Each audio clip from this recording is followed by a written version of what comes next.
All right. So, good afternoon everybody. Good afternoon. So, आज किन किन लोगों का पहला सेशन है? ओके. All right. तो देखिए अब तक हमने देखिए आज जो मैं पढ़ाने वाला हूँ it's about the legal system in India. India का लीगल सिस्टम कैसा होता है, उसके अलावा how it is there overall दुनिया में कौन से टाइप के लीगल सिस्टम होते हैं. ठीक है. इसके पहले मैंने बताया कि लॉ क्या होता है, लॉ कैसे बनता है, what are the different sources of law, India में कौन से टाइप के लॉज हैं, टाइप्स क्या होते हैं. ओके. सो ये बहुत ही बेसिक मैंने अभी तक सिखाया है. ऑलराइट. थोड़ा सा मैं रिवीजन करवा देता हूँ. सो लॉ जो होता है basically it is something a social norm which is backed by sanction. That means if you commit that particular wrong, you will be punished by the judiciary. Judiciary तभी punish कर सकता है जब you have violated a law passed by the legislature. और you can हमारे यहाँ पे हम पार्लियामेंट कहते हैं. टाइप्स हैं बहुत सारे. National, international. नेशनल लॉ में हमने देखा प्राइवेट लॉ, पब्लिक लॉ, है ना. Public law which is impacting everybody. Private law is something which impacts only a particular individual. उसके बाद एडमिनिस्ट्रेटिव लॉ मैंने बताया. एडमिनिस्ट्रेटिव लॉ में मैंने आपको बोला कि laws made by the administrators. ठीक है. तो क्या करता है पार्लियामेंट, एक ढांचा बनाता है. ठीक है. ये सरोगेसी का कायदा है. This particular law is with regards to cyber crime. This particular law is with regards to patents. लेकिन उन लॉज को इम्प्लीमेंट करने के लिए रूल्स एंड रेगुलेशंस लगते हैं जो ग्राउंड लेवल रियलिटी में पता होनी चाहिए. तो जो ब्यूरोक्रेट्स होते हैं वो इन लॉज को इम्प्लीमेंट करते समय उनको जो डिफिकल्टीज आती हैं वो ना आए, इसलिए रूल्स रेगुलेशंस बनाने के लिए उनके पास अथॉरिटी दी गई है. उसके अलावा भी अगर आप देखोगे तो बहुत सारे कायदे लेजिस्लेचर को पास करने पड़ते हैं. लेजिस्लेचर के पास इतना भी टाइम नहीं है कि वो हर rule regulation to the minute detail बना सके. ठीक है. उसके बाद what are the different sources of law. तो रिलीजन है. कहीं पे आप बहुत सारे देश हैं जहाँ पे religion is the source of law. शरीयत लॉ अगर आप देखोगे इस्लामिक कंट्रीज में. उसके बाद इंडिया में अगर आप देखोगे कस्टम्स, कि हमारे देश में अगर आप शादी करोगे एज पर योर कस्टम, क्योंकि हमारे देश में इतनी डाइवर्सिटी है तो कस्टम्स भी हैं बहुत सारे अलग अलग. तो इंडिया में अगर आप शादी करोगे तो कस्टम वाइज तो उसको लेजिटिमेट माना जाएगा, लेकिन उसको 1 साल के अंदर रजिस्टर नहीं किया तो फाइन है. ऑलराइट. रजिस्टर करना इंपॉर्टेंट है, अदरवाइज आपका अक्षय कुमार बन सकता है नमस्ते लंदन में का, है ना. अक्षय कुमार साहब कैटरीना के साथ शादी करके इंग्लैंड चले जाते हैं without registering the marriage. So that marriage is not recognised in England because England India के कस्टम क्यों मानेगा. Okay.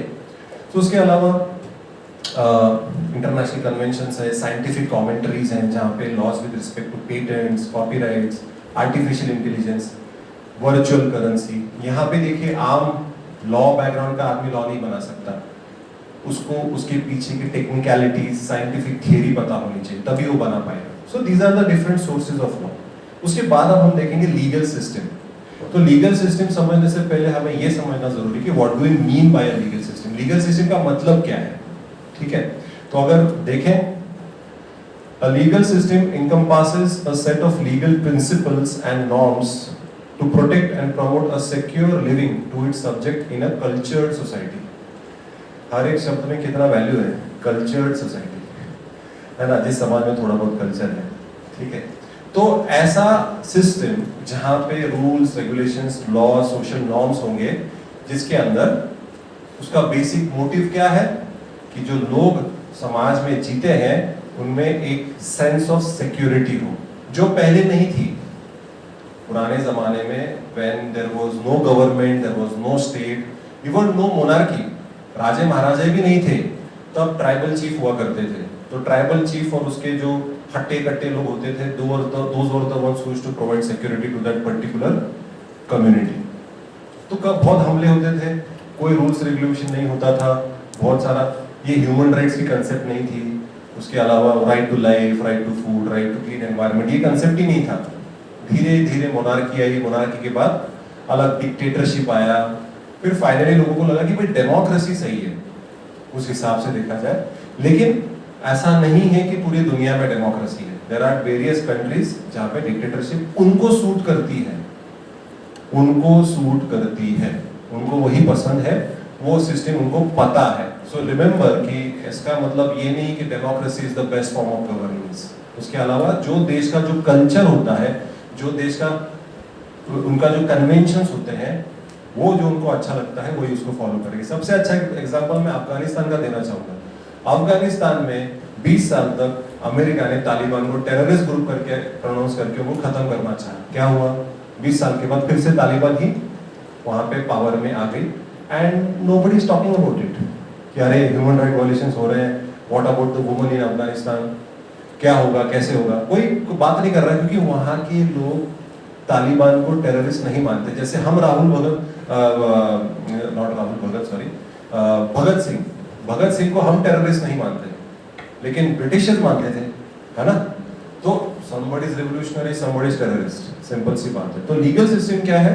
Basic purpose is to protect the people, secure the community. उसके लिए आप रूल्स रेगुलेशंस बनाओगे, आपके कल्चर, कस्टम्स, डाइवर्सिटी, आपके religion के हिसाब से डिपेंड्स। अभी हमारा देश सेक्युलर है, तो हम रिलीजन के बेस पे नियम रूल्स नहीं बनाते। Only personal laws are based on religion, मतलब शादी, डिवोर्स, ठीक है? जैसे हम जानते हैं कि भाई हिंदू में एक ही शादी अलाउड है, लेकिन मुस्लिम में 4 शादी अलाउड है। That law is basically based on religion, ठीक है? इंडिया में क्योंकि इतनी डाइवर्सिटी है, हमें सबको रिस्पेक्ट करना पड़ता है। So basically that is a legal system. It recognises rights, prescribes duties of people. अच्छा, मैंने राइट्स के बारे में बताया था, हम डिटेल में पढ़ेंगे। राइट्स मतलब आपके हक, okay, whatever you are entitled to. अब जैसे हमारे कॉन्स्टिट्यूशन में अगर हम देखेंगे आगे, मैं आपको ओवरव्यू दूं, जैसे राइट टू रिलीजन है, राइट टू इक्वालिटी है, right to freedom, right to life, right to vote, right to property, ये सारे आपके राइट्स हैं, करेक्ट? इवन अभी आजकल जो आउटक्राई है राइट टू अबॉर्शन, अभी रिसेंटली बहुत बड़ा जजमेंट आया सुप्रीम कोर्ट का विद रिस्पेक्ट टू अबॉर्शन, जहां पे एक अनमैरिड लड़की को after 24 weeks of pregnancy she was allowed to abort her child. The child was alive in the womb, but still it was allowed because it was unwanted. तो जो law था या जो रूल था, उसमें ये बताया गया कि सिर्फ रेप विक्टिम्स, ओके, या मैरिज के थ्रू अनवांटेड बेबी, या अगर उस औरत को उसकी हेल्थ को रिस्क है, मैरिड औरतें ही सिर्फ 24 वीक्स में अबॉर्ट कर सकते हैं। लेकिन सुप्रीम कोर्ट ने वो और ज्यादा एलोबरेट कर दिया और बोल दिया कि अनमैरिड लड़कियां भी कर सकते हैं अबॉर्शन। उनका लड़की का रीजन था कि we were in a living relationship, मैं प्रेग्नेंट बन गई, but now that guy is not ready to marry me, I am not economically independent, so I can't take care of the child. तो right to abortion भी एक right है, okay, obviously with certain limitations. कोई भी right absolute नहीं होता है। उसके अलावा ड्यूटीज भी प्रिस्क्राइब्ड है हमारे लिए। जैसे हमारे कॉन्स्टिट्यूशन में ही फंडामेंटल ड्यूटीज मेंशन की गई कि you should respect your national flag, you should respect your national anthem, you should abide by the what we can say abide by the thoughts of your freedom fighters, you should develop a scientific temperament, you should protect the environment as far as possible, है ना? तो कभी भी अगर अभी जैसे नीचे जाके कुछ दूध लाना है, ब्रेड लाना है, तो why to take out the bike, पैदल चले जाओ, साइकिल पे चले जाओ। अभी यहाँ से रूम से बाहर जाओगे तो फैन बंद कर दो, पर हम नहीं करते, ठीक है? तो ये अलग अलग राइट्स हैं, ड्यूटीज भी हैं। ड्यूटीज में जैसे अभी नई ड्यूटी ऐड की गई थी कि जहाँ पे it is the duty of every parent and every guardian to send the child to school. हमारे देश में 6 से 14 साल का अगर बच्चा है, उसको फ्री एलिमेंट्री स्कूल है, फ्री एलिमेंट्री एजुकेशन है, समझ रहे हो? सो ऐसे ड्यूटीज भी लीगल सिस्टम में प्रिस्क्राइब की जाती हैं, ऑलराइट? सो उसके साथ we also have a system to enforce this rights. अगर आपके राइट्स वॉलेट होते हैं तो आप कोर्ट में जा सकते हो, ठीक है?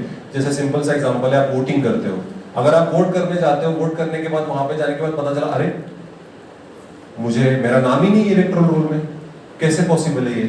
तो आप ऑफिस चले जाते हो रजिस्ट्रार के पास, रजिस्ट्रार को बोलते हैं सर मेरा नाम डाल दीजिए, मैं ये मेरे डॉक्यूमेंटेशन आधार कार्ड पैन कार्ड जो भी आपको चाहिए मैं सब दे देता हूँ, आप मेरा नाम मेरे इलेक्टोरल रोल में डाल दीजिए, मुझे वोट करना है।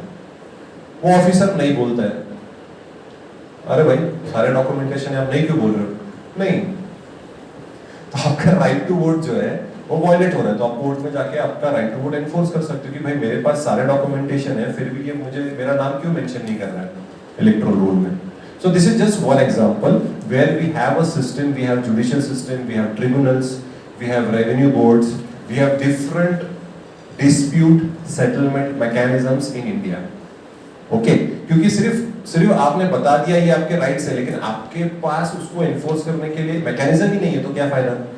जैसे कि इंटरनेशनल लॉ में बहुत सारे ऐसे नियम हैं जिसको एनफोर्स करने के लिए कंट्री को करना पड़ता है, उस पर्टिकुलर कंट्री को, कि भाई आपके प्रेसिडेंट ने जीनोसाइड कमिट किया, आपके पर्टिकुलर प्रेसिडेंट ने वॉर क्राइम्स कमिट किए, लेकिन उसी सरकार के लोगों को अपने प्रेसिडेंट को हैंग करना पड़ता है, जो कई बार नहीं करते बिकॉज उनके पास इफेक्टिव इंप्लीमेंटेशन मैकेनिज्म नहीं है। समझ रहे हो? सो लीगल सिस्टम में आपके अधिकारों के साथ आपका कर्तव्य भी बताया जाता है। It also talks about your duties also. हमेशा हम राइट्स के बारे में बात करते हैं, लेकिन ड्यूटीज भी लीगल सिस्टम में बताए जाते हैं। To achieve this particular objective, the legal system, considering the sociological, economic and political conditions in the society, accordingly ये आपका legal system डिजाइन किया जाएगा। हमारा जो legal system है, is it same like America? Is it same like England? अभी England तो हमारे पर 200 साल उन्होंने हमारे पे राज किया, तो उनका हमारा सेम है क्या legal system?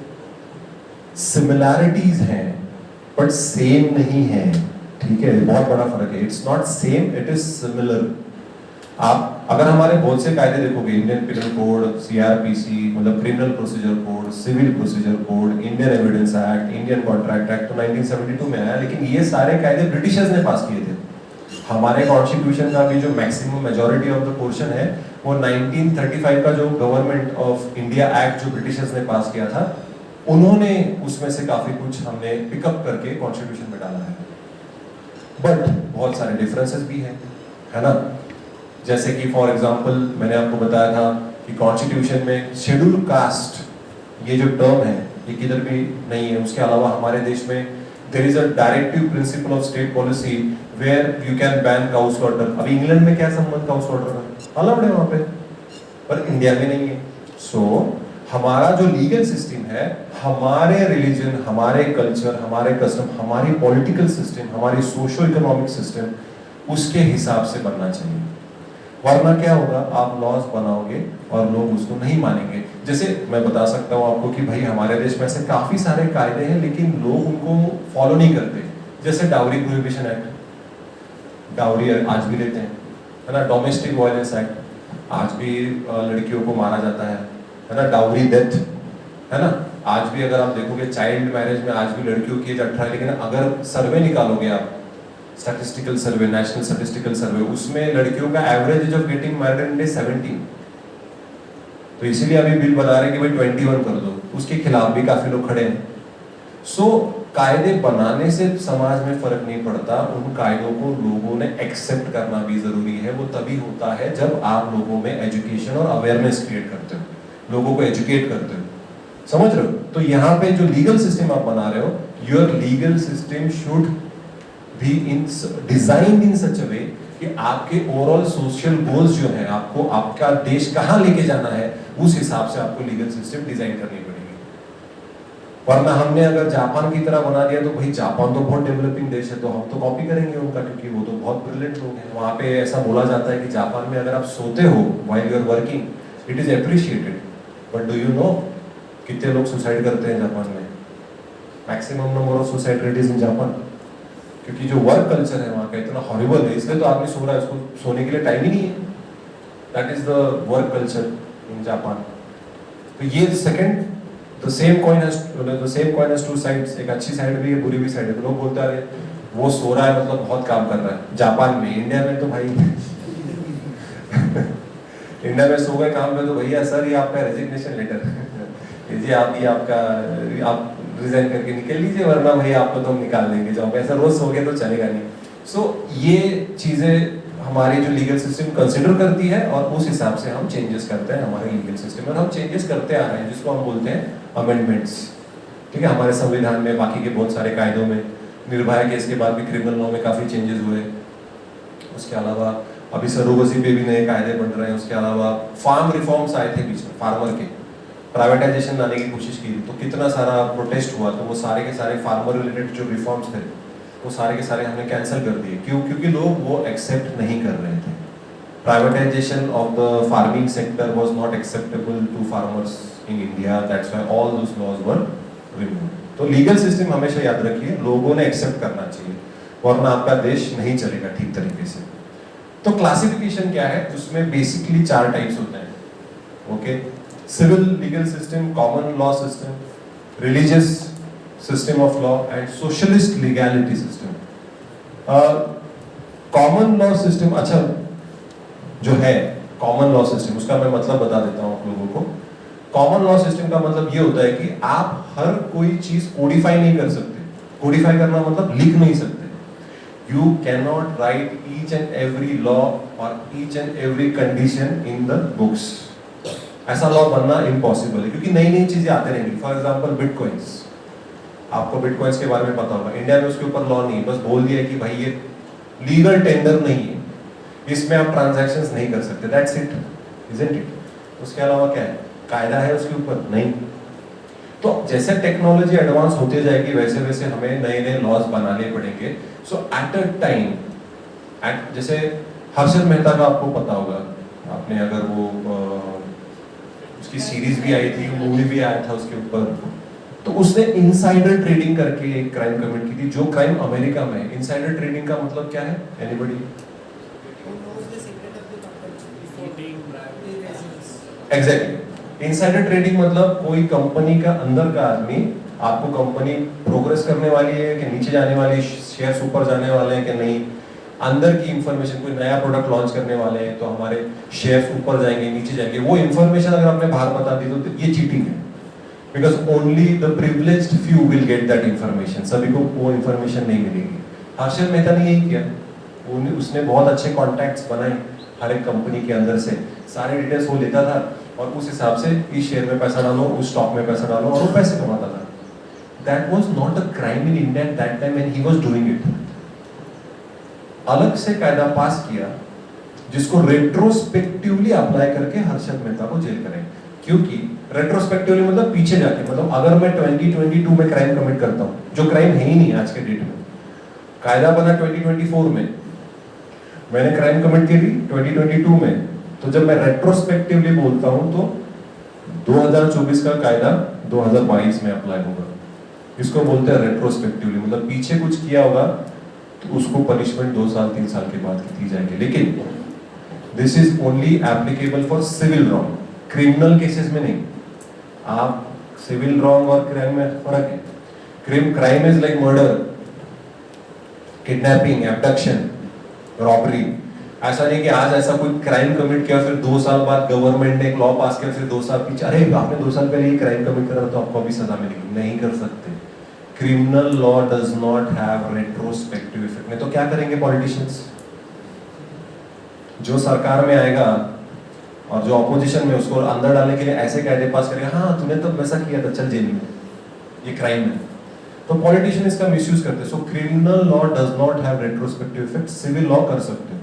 ये सिविल क्राइम थी क्योंकि इसमें किसी की जान नहीं जा रही थी related to money. Civil law में फिर हर्षद मेहता को पनिशमेंट हुई। ठीक है। सो कॉमन लॉ, इसलिए मैंने बोला हर कोई चीज लिख के नहीं रख सकते। अभी जैसे फॉर एग्जांपल आप पढ़ाई करते हो, आई होप, तो जब भी आप पढ़ाई करते हो तो प्लानिंग करते हो, आप टू द डिटेल प्लानिंग कर सकते हो क्या? पॉसिबल नहीं है, क्योंकि कभी कभी कुछ हो जाता है, चेंजेस हो जाते हैं, या कभी बाहर जाना पड़ता है, कुछ इमरजेंसी आ जाती है, या कोई घर में प्रॉब्लम आ जाता है, या पार्टी करनी है, यार मेरा मूड नहीं है, चलो मूवी चलते हैं, कुछ भी हो सकता है, it can be anything. So when that happens तो नेचुरली आपका प्लान चेंज हो जाता है। तो everything can not be written down and implemented in that way, possible नहीं है। बहुत बार आपको चेंजेस करने पड़ते हैं। That is common law system where everything can not be written down. That's why certain areas are left as it is and they will be decided when that situation arises. अभी India में ये surrogacy का concept नहीं था भाई। अभी homosexuality को decriminalise कर दिया। ओके, सेक्शन 377 आईपीसी आपने पढ़ा होगा कि अभी homosexuality is not a crime, है ना। तो अभी आपको नहीं लगता कि अगले 5 सालों में 10 सालों में जो एलजीबीटी कम्युनिटी है दे will start demanding for marriage rights? क्योंकि फॉरेन में कर रहे हैं ना लोग शादियां, तो इंडिया में भी होगा 5-10 सालों में down the line. I can see the future कि they will start demanding for marriage and more often then not हम दे देंगे। Then they will start demanding for adoption rights की बच्चा अडॉप्ट, क्योंकि नेचुरली अभी तक तो टेक्नोलॉजी में एडवांस हुआ नहीं कि बंदा बच्चा पैदा कर दे, पता है। तो अगर टेक्नोलॉजी इतनी एडवांस हो गई तो लड़का भी बच्चा पैदा कर पाएगा, तो बेचारी लड़की के पास जो एक्स्ट्रा एडवांटेज था वो भी गया। तो लड़का शादी करे तो बोलेगा आपको बच्चा अडॉप्ट करना है। वैसे भी हमारे देश में कितने सारे ऑर्फन्स हैं, लेकिन then what social psychological impact will that have on the kid? जो बच्चा है तो उसके दोनों, अरे भाई पापा कौन थे, ये वाले के ये वाले? नहीं बेटा, मूड पे डिपेंड है वो। आज मैं पापा हूँ, कल वो पापा है। तो भाई ये बच्चे पे क्या इम्पैक्ट होगा, बच्चा कैसे बढ़ेगा? तो ये बहुत मतलब ये डाउन द लाइन होने वाला है इंडिया में। This is going to happen कि मैरिज राइट्स डिमांड करेंगे, एडॉप्शन राइट्स, फिर they will start demanding for reservation in jobs. आपको नहीं लगता? Because they are vulnerable section, they are socially and educationally backward section में वो आते हैं। तो ये हमें ध्यान में रखते हुए कॉमन लॉ, अभी इसके ऊपर कायदा ही नहीं है, हम सिर्फ नहीं बोल रहे हैं, लेकिन कल कायदा बन गया तो कैसे बनेगा? तो that has to be codified ना।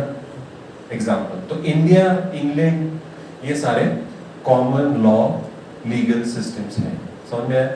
Common law system, everything can not B codified. अब बिटकॉइंस भी किसको पता था? जब 2007-8 में वो आया तो क्या है, वर्चुअल करेंसी है, कुछ नहीं होता, टाइम पास है। Now it's a big thing, फिर से कोलैप्स हो गया सब कुछ, वो भी कोलैप्स हो गया। इंटरनेट भी जब आया था तो कोई लॉ था इंडिया में? इंटरनेट जब आया, साइबर लॉ फिर 2008 में आया, समझ रहे हो? सिमिलरली सिविल लॉ सिस्टम, अभी सिविल लॉ सिस्टम मतलब everything is codified. Countries like Argentina एक देश है जिसका एवरीथिंग, भाई किताब में लिखा है तो ही कायदा है, किताब में नहीं लिखा तो आप कर सकते हो, यू कैन डू इट। नहीं है ना, मतलब वो लीगल है। अगर किसी ने नहीं बोला ये गलत है तो करो। ये सिविल लॉ हो गया, सिविल लॉ लीगल सिस्टम, जहां पे आप बेसिकली अगर किताब में लिखा है तो ही वो क्राइम है, अगर नहीं लिखा है तो इट इज अलाउड। समझ में आया? India is not a civil law system, but certain aspects, हमारे जो लीगल सिस्टम है उसमें सर्टेन एस्पेक्ट्स, सभी चारों एट्रीब्यूट्स हैं हमारे पास। Socialist legality system, socialist legality का सिस्टम का मतलब ये है, ऐसा जैसे रशिया, क्यूबा, हम भी सोशलिस्ट हैं, but Russia and Cuba communist.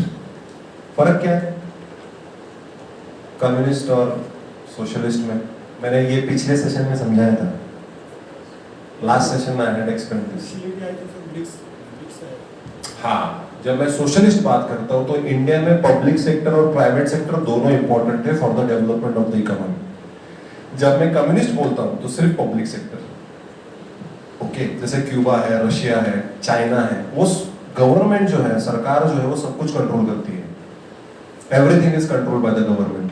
India में भी वही हालत थी, लाइसेंस राज जब तक था, जब तक लिबरलाइजेशन, प्राइवेटाइजेशन, ग्लोबलाइजेशन नहीं आया 1990s में, तब तक सब कुछ गवर्नमेंट के हाथ में था। जब तक बाबू साइन नहीं करता था तो आप कंपनी खोल नहीं सकते थे, आप बिजनेस ही नहीं कर सकते थे, इतना डिफिकल्ट था। फॉर ईच एंड शॉप भी डालना है तो उसके लिए बहुत, अभी तो आप शॉप लाइसेंस तो ऑनलाइन भी फाइल करके शॉप लाइसेंस निकाल सकते हो। अभी आसान हो गया है because of LPG, liberalisation, privatisation, globalisation. पहले ऐसी सिचुएशन नहीं थी। So civil law, everything is codified. Common law, some things are not codified. Socialist legality means equal distribution of wealth. सभी लोगों को समानता लानी जरूरी है। सोशली जहाँ पे जो वर्किंग क्लास है, स्पेसिफिकली जो वर्कर्स हैं, लेबरर्स हैं, एग्रीकल्चरल लेबरर्स हैं, उनको भी पैसा मिलना चाहिए, उनका भी डेवलपमेंट होना चाहिए, जिसके लिए हमारे देश में काफी वेलफेयर स्कीम्स हैं, काफी वेलफेयर स्कीम्स हैं। अभी अगर मैं सोशलिस्ट लीगैलिटी का आपको एग्जांपल दूं तो you might have heard about NREGA. Mahatma Gandhi national rural employment guarantee act. इस कायदे के अंतर्गत रूरल एरियाज में 100 दिनों के लिए कंपलसरी और मैंडेटरी आपको काम मिलेगा, और वो 100 दिनों के जो भी आपका काम होगा उसके हिसाब से आपको वेजेस मिलेंगे, and those wages will be as per the minimum wages act. इससे नीचे वेज नहीं दे सकते आप। तो ऐसे कायदे पास किए गए कि जो वनरेबल सेक्शंस है, पुअर सेक्शंस है, उनका वेलफेयर। अभी हमारे देश में प्रोग्रेसिव टैक्सेशन सिस्टम है। प्रोग्रेसिव टैक्सेशन मतलब जितना ज्यादा कमाओगे उतना ज्यादा टैक्स पे करना पड़ेगा इंडिया में। क्यों? क्योंकि आपका जो टैक्स आप गवर्नमेंट में भरोगे, अगर थोड़ा बहुत बच जाता है उसमें, सर गवर्नमेंट काफी पैसा लगता है ना गवर्नमेंट को खुद को भी, अगर उसमें से थोड़ा बहुत बच जाता है तो वो सोशल सेक्टर में डालते हैं। Education, health, sanitation, infrastructure development, in sports, okay, उनको फैसिलिटीज प्रोवाइड करो, एजुकेशन सेक्टर में स्कॉलरशिप्स दो। तो ये पैसा जो है स्पेसिफिकली जो बच्चे हैं जिनको वनरेबल सेक्शंस है उनमें ये पैसा यूटिलाइज किया जाता है, ठीक है। तो that is an aspect of socialist legality system where India में भी वो एट्रीब्यूट्स हैं, सिविल लॉ के भी एट्रीब्यूट्स हैं, कॉमन लॉ के भी एट्रीब्यूट्स हैं, और फाइनल जो है रिलीजियस सिस्टम, जैसे Afghanistan, Pakistan, Saudi Arabia, Kuwait, वहां पे सारे के सारे लॉ इस्लाम के ऊपर बेस्ड है। इंडिया में रिलीजन के बेस पे, जैसे मैंने आपको बताया, आपके जो मैरिज रिलेटेड लॉज हैं, डिवोर्स रिलेटेड आपके पर्सनल लॉज हैं, वो रिलीजन के ऊपर डिपेंड करते हैं। क्रिश्चियन के लिए अलग मैरिज डिवोर्स एक्ट, मुस्लिम्स के लिए अलग मैरिज डिवोर्स एक्ट, हिंदू के लिए अलग है, ठीक है। उसके अलावा अगर आप देखोगे आपकी जो कास्ट सिस्टम है उसके ऊपर भी एक कायदा है, prevention of atrocities against scheduled caste and scheduled tribe act, prevention of atrocities against SC ST act, कि आप किसी की जात पे स्पेसिफिकली अगर वो SC ST है तो उसको आप गाली नहीं दे सकते उसकी जात को लेके। उसके अलावा untouchability which was a normal था 200 साल पहले अनटचेबिलिटी, लेकिन उसके ऊपर भी कायदा है, civil rights act, okay. Civil rights act के अंदर अनटचेबिलिटी बैंड है इंडिया में, इट्स अ क्राइम अगर आप अनटचेबिलिटी का परफॉर्म करते हो तो। सो ऐसे रिलीजन के बेसिस पे भी जो सर्टेन कस्टम्स है, सती वाज कोई 200-300 साल पहले सती वाज कोई नॉर्मल, लड़कियों को फेंक दिया जाता था over the pile of fire of her husband, तो 13-13, 15-15 साल की लड़कियों को जला दिया जाता था, ओके। सो उसको रोकने के लिए कायदा बनाया गया, बिकॉज रिलीजन बता रहा था कि सती करो, रिलीजन बता रहा है चाइल्ड मैरिज करो, रिलीजन बता रहा है विडोरी मैरिज मत करो। विडोज जो नहीं सती जाती थी तो उनको सफेद साड़ी, उनके बाल निकाल दिए जाते थे, उनको बदसूरत कर दिया जाता था। तो ये सारे कस्टम्स रिलीजन को लिंक थे, तो इनको हटाने के लिए हमने कायदे पास किए। इंडिया में भी है, इजंट इट?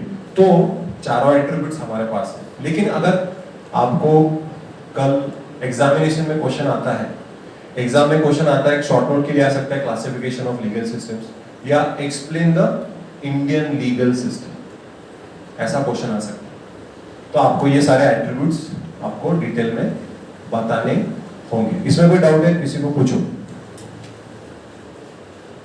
कोई डाउट नहीं? ऑलराइट। सो मैंने बोला आपको कि हमारे जो लीगल सिस्टम है वो बेसिकली कॉमन लॉ सिस्टम है, लेकिन हमारे सिस्टम में बाकी के 3 एलिमेंट्स के भी एट्रीब्यूट्स हैं, okay. It is an open system taking in what is most suitable to our needs. हमारे देश की जो जरूरतें हैं, सोशल पॉलिटिकल नीड्स के हिसाब से हम ये सारे अलग अलग एट्रीब्यूट्स ले सकते हैं, ठीक है। होप्स ने बोला, life of the law has not been logic, it has been experience. आपको नहीं लगता कि जो लॉज हमने बनाए हैं मोर देन लॉज अनुभव के हिसाब के बेस पे होते हैं रादर देन लॉजिक? हम कुछ नया, कुछ गलत जब एक्सपीरियंस करते हैं तो उसके ऊपर हम लॉ बनाते हैं, okay. Whenever we felt like this, sati काफी सालों से हो रहा था, अनटचेबिलिटी काफी सालों से हो रहा था, चाइल्ड मैरिज काफी नॉर्मल था, लेकिन once it started to, people started to feel कि ये गलत है, then we had to make a law, okay. So Holmes ने ये कहा, मैक्सिमम टाइम्स लॉ जो बनाए जाते हैं वो एक्सपीरियंस के बेसिस पे होते हैं, और ऑब्वियसली उसमें लॉजिक तो लगाना पड़ेगा, लॉजिकली आपको कायदे बनाने पड़ेंगे। सेटलवर्ड ने कहा, those unwritten legal doctrines embodying customs and tradition which have been developed over the centuries by the court. Unwritten legal doctrines, हर कोई डॉक्ट्रिन रिटन नहीं होती है। जैसे for example principle of natural justice. इसका मतलब क्या है? नेचुरल जस्टिस का मतलब है कि जब कभी भी कोई भी कोर्ट न्याय देता है तो लोगों को भी एक फीलिंग आनी चाहिए कि न्याय हुआ।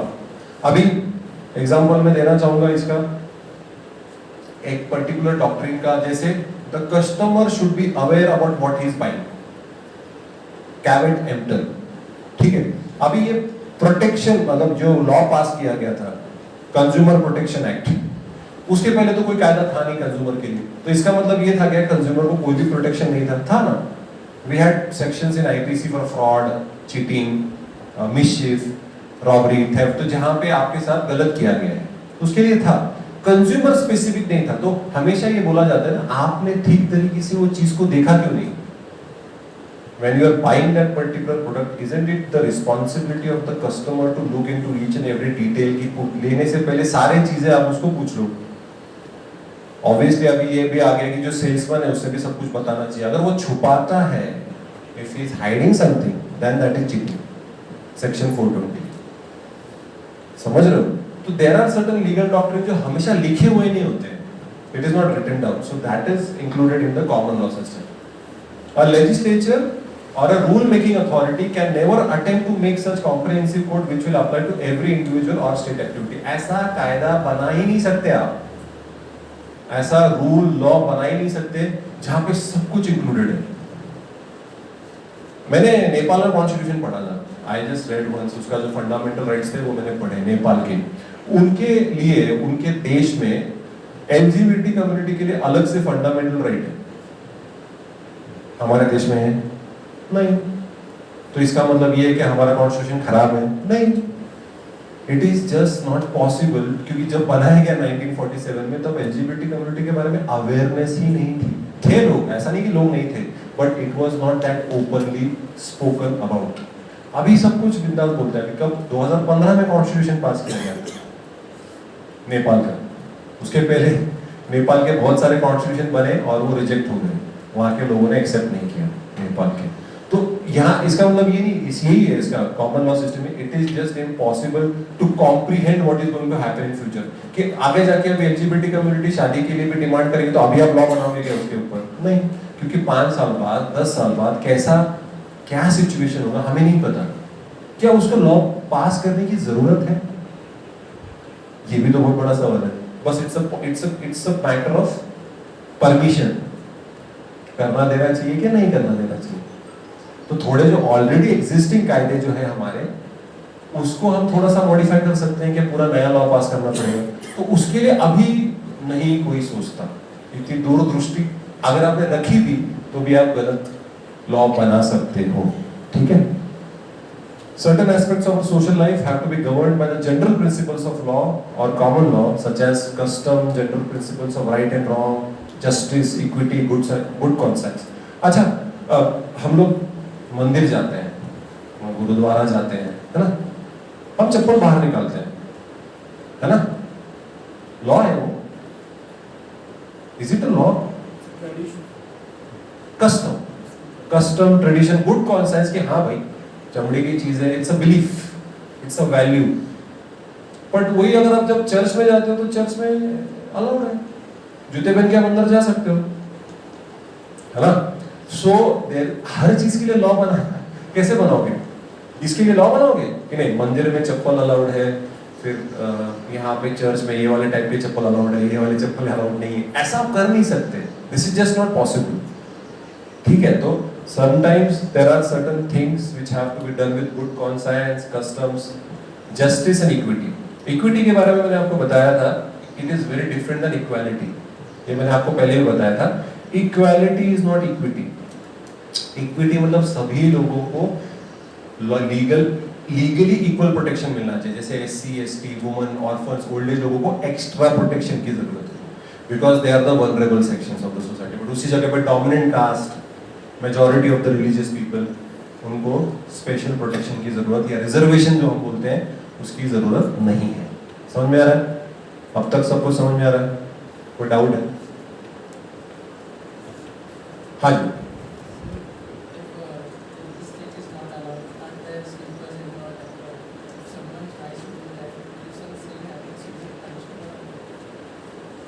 No, it will not be punishable as such by the way. वो जो कोर्ट जो टेंपल की जो अथॉरिटीज होगी उसको अलाउ नहीं करेंगे अंदर.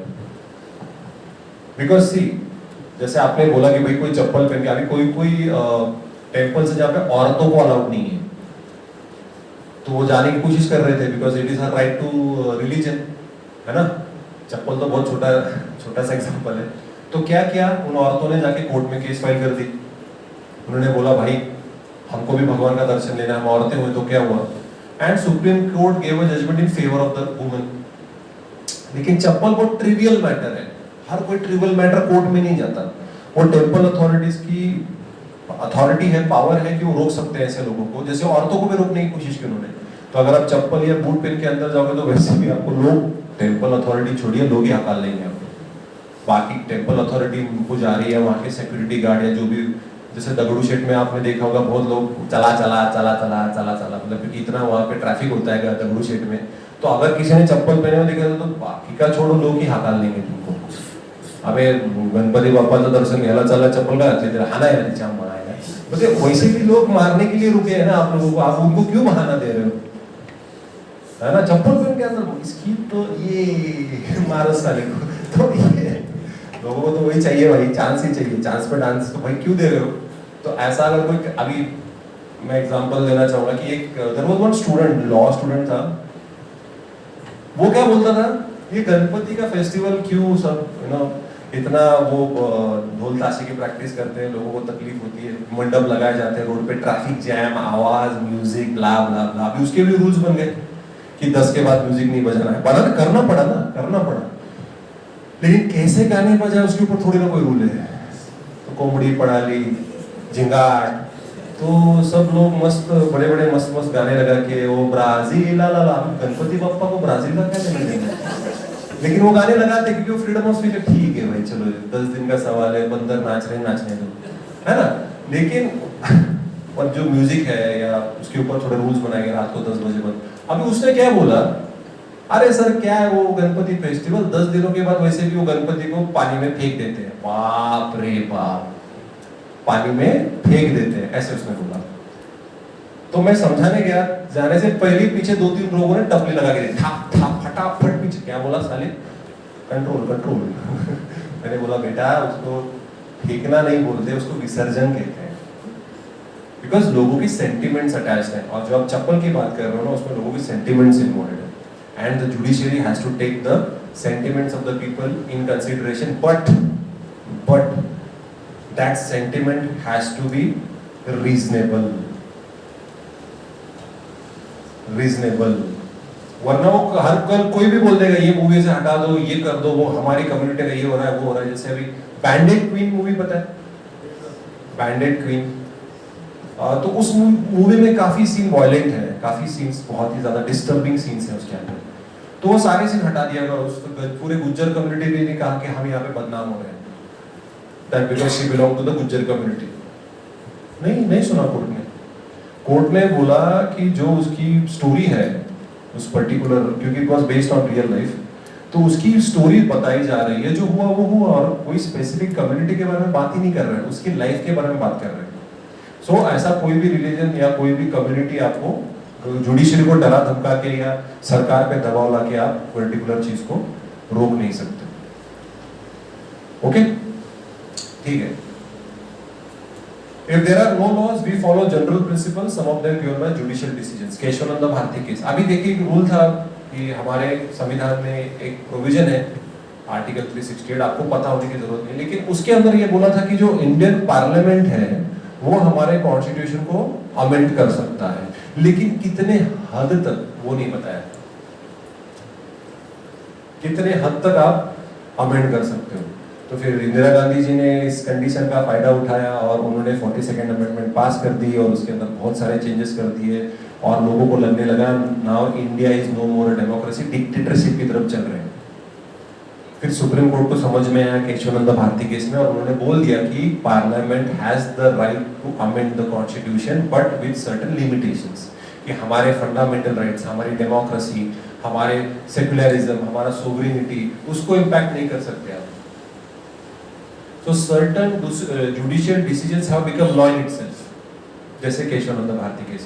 उसके अलावा sexual harassment at work place. किसी को ये जब आप इमेजिन कीजिए जब औरतें बाहर निकली, औरतें बाहर काम करने लग गई, तो ये sexual harassment of work place किसी ने इमेजिन ही नहीं किया था कि ऐसा भी हो सकता है। तो कोई कायदा ही नहीं था कितने सालों तक। 1984-86 में Vishakha versus state of Rajasthan में सुप्रीम कोर्ट ने गाइडलाइंस बताई कि अगर किसी औरत को कोई हैरेस करता है, सेक्सुअल हैरेसमेंट करता है वर्क प्लेस पे, तो ये सारे उसके गाइडलाइंस फॉलो किए जाएंगे, अकॉर्डिंगली उसको पनिशमेंट किया जाएगा। और फिर 2014 में कायदा बना, आफ्टर 20 इयर्स। तो 20 साल तक डिस्कशन हुआ। अब लोकपाल का भी मैंने आपको एग्जांपल दिया था। लोकपाल 1965 में चर्चा हो रही थी और कायदा कब बना? 2013 में लोकपाल के ऊपर।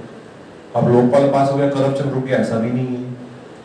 सो हमें नहीं पता था कि ये प्रॉब्लम्स आगे जाके होंगे। अभी जब आर्टिकल 370 बनाया गया जम्मू कश्मीर का, वो इतना बड़ा इशू हो जाएगा किसी को पता नहीं था। वो सभी को लगा था कि जैसे बाकी के स्टेट्स थे, नागालैंड था, नॉर्थ ईस्ट के काफी स्टेट्स थे, उनको भी हमने स्पेशल प्रोविजन दे रखे थे, लेकिन धीरे धीरे वो प्रोविजन हमने डाइल्यूट कर दिए and they are as like any other state. लेकिन कश्मीर का जो मुद्दा था वो आर्टिकल 370 के बलबूते पे बहुत बड़ा प्रॉब्लम हो गया था। उसको भी निकाल दिया, रिपील कर दिया। तो जब बना रहे थे तो पता नहीं था आगे क्या होगा। सो वो कॉमन लॉ सिस्टम में वही बताने की कोशिश कर रहे हैं कि we don't know what is going to happen in the future, so certain areas has to be implemented. जहां पे हमारे कोई लॉ नहीं, वहां पे कॉमन सेंस का अप्लाई करो। Common sense, general principles of law, या इन जनरल हम जैसे कॉमनली सोचते हैं उसका आप अप्लाई करके जस्टिस दीजिए। अभी वो मूवी देखा आपने, मिनी अरे क्या मिनी क्या है? वो सरोगेट मदर होती है। अभी आप मुझे बताओ, अगर वो फॉरेनर्स चले जाते कोर्ट तो बच्चा किसके नाम पे होता? फॉरेनर्स, क्योंकि वो दोनों का सारे डीएनए टेस्टिंग कर लेते कि he is the father and she is the mother, she is the surrogate mother. आपने आपको आपके पैसे दे दिए, कायदा तो है नहीं अभी।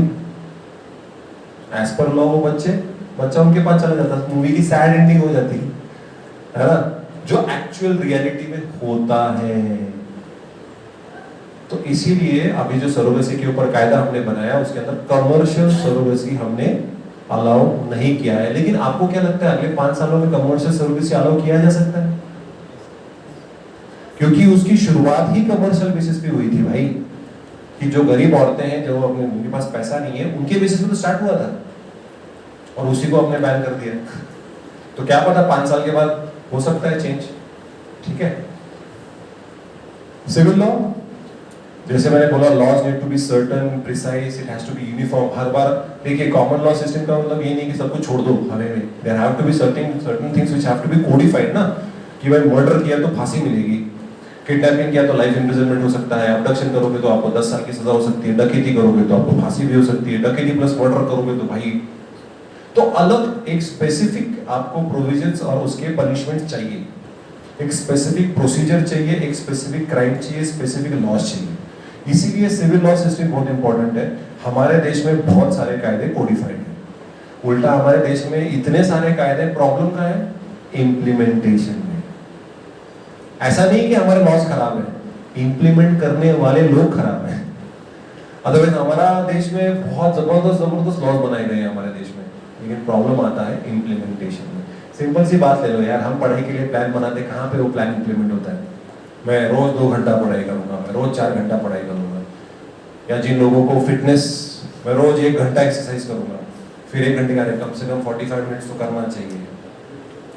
आधा घंटा तो कर लो, नहीं यार चलो कोल्ड कॉफी पी के आते हैं, अरे नहीं यार चल डोसा खा के आते हैं, है ना। और कई बार डाइट फॉलो कर रहे होते हैं, हाँ हेलो भैया एक बटर चिकन, एक चिकन बिरयानी और ग्रीन सैलेड। वो ग्रीन सैलेड का क्या करोगे अगर तुमने बटर चिकन और चिकन बिरयानी खाई? मेरा कहने का मतलब ये है कि इट इज, हम लोग सिंपल से हमारे खुद के प्लान इंप्लीमेंट नहीं कर पा रहे हैं, तो देश के कायदे क्या इंप्लीमेंट करेंगे? क्योंकि हम ही लोग कल एडमिनिस्ट्रेटर्स बनेंगे, हम ही लोग पॉलिटिशियन बनेंगे, हम ही लोग ये कायदे बनाएंगे, उनको इंप्लीमेंट करेंगे। हमारे समाज का ही रिफ्लेक्शन है वो बेसिकली, है ना। सो सिविल लॉ ने बोला है कि देखिए कायदे बनाइए, और India is very good at making laws, the problem is implementation, और the people who are good at implementation they are private sector. Private sector जो है ना वो इम्प्लीमेंट करने में बहुत तगड़ा होता है, क्योंकि उनको चाहिए इफिशिएंसी। आपको अगर प्राइवेट सेक्टर में काम करना है तो बोला जाएगा 8 घंटे की नौकरी है, सैलरी मिलेगी 30,000, बाद में पता चलता है 30,000 के लिए आप 12 से 16 घंटा काम कर रहे हो। ये है प्राइवेट सेक्टर। और गवर्नमेंट सेक्टर में पॉलिसी बन चुकी है 8 घंटे का जॉब है 7 घंटे में निकल लो। कई बार तो रूरल एरियाज में जो डॉक्टर्स होते हैं, गवर्नमेंट डॉक्टर्स 9 से 3 उनका टाइमिंग होता है, वो 12 बजे आते हैं, 1 बजे खाना खाने चले जाते हैं, फिर शाम को उनका क्लिनिक होता है प्राइवेट, वहां पे आइए, वहां पे 500 रुपए फी। ये हो रहा है हर जगह पे, यही हो रहा है। Okay, so that's why codification of law is very necessary. You can't just keep everything in the air, हवा में बातें नहीं कर सकते, तो बहुत सारे लॉज को कोडिफाई किया गया है। अभी स्पोर्ट्स लॉ की अगर मैं बात करूं, स्पोर्ट्स लॉ भी ऐसा कोई लॉ है नहीं। हमारे सब्जेक्ट का नाम क्या है? लीगल एस्पेक्ट्स ऑफ स्पोर्ट्स, क्योंकि स्पोर्ट्स लॉ या स्पोर्ट्स एक्ट ऐसा स्पेसिफिक कायदा है ही नहीं इंडिया में। तो जो भी कायदे ऑलरेडी हैं उनमें से ही हम लॉजिक लगा के इम्प्लीमेंट करते हैं। जैसे मैंने आपको पहले सेशन में बताया था कि जो स्पोर्ट्स में इनोवेशन का इस्तेमाल किया जाता है उसके लिए पेटेंट आ जाएंगे, स्पोर्ट्स के लिए कोई जो गाने इस्तेमाल किए जाते हैं, धुन इस्तेमाल किए जाते हैं, उसके लिए कॉपीराइट आ जाएगा।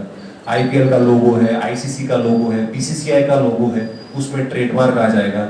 जब विराट कोहली है या आपके रोहित शर्मा है या आपका सानिया मिर्जा है, सानिया नेहवाल, सिंधु है, तो उनकी इमेज राइट्स आ जाएंगे कि भाई उनका फोटोग्राफ आप ऐसे किधर भी नहीं इस्तेमाल कर सकते। तो ऐसे इनडायरेक्टली जो लॉज उसको लिंक्ड है ना अलग अलग एस्पेक्ट्स में, जैसे प्लेयर कॉन्ट्रैक्ट्स होते हैं आईपीएल में। अभी आप में से मैंने पूछा था, बहुत लोगों को अपना खुद का बिजनेस स्टार्ट करना है या आपको स्पोर्ट्स एकेडमी स्टार्ट करनी है जहाँ पे आप करना चाहते हो, तो you have to have contracts with that. अगर खुद की जगह है तो अच्छी बात है, लेकिन जो भी कोचेज आप हायर करोगे या जो भी आप लोग आपके अंडर काम करेंगे उनके साथ you will have employment contracts. आपको ऑडिटिंग करना, ऑडिटर रखना पड़ेगा, अकाउंटेंट रखना पड़ेगा, आपको आपका हर साल का आपका कितना प्रॉफिट है, लॉस है, उसके लिए कोई स्पेसिफिक आदमी आपको अपॉइंट करना पड़ेगा। सो दैट्स व्हाई जब वो गड़बड़ करता है तो we need a law to punish that person. For example IPC, Indian penal code is the criminal law of India, पता है सबको? IPC heard, IPC Indian penal code, ठीक है।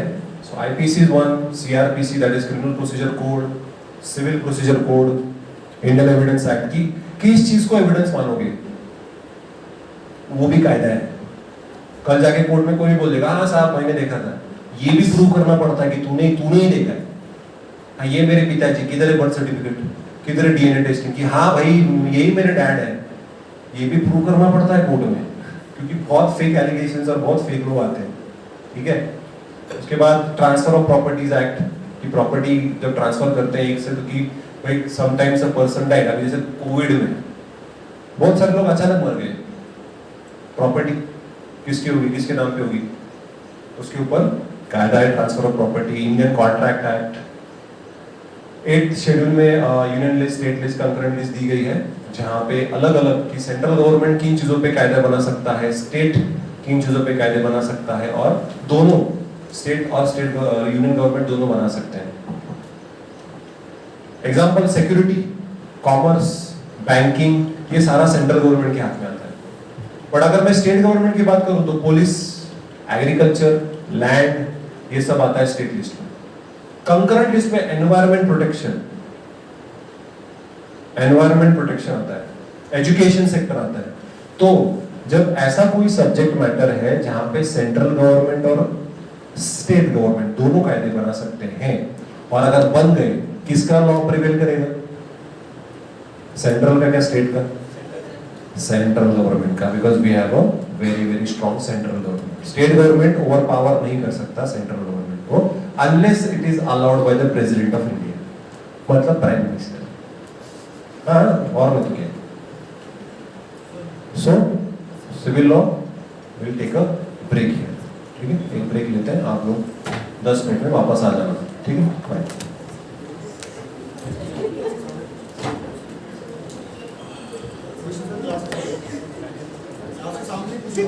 क्लास के सामने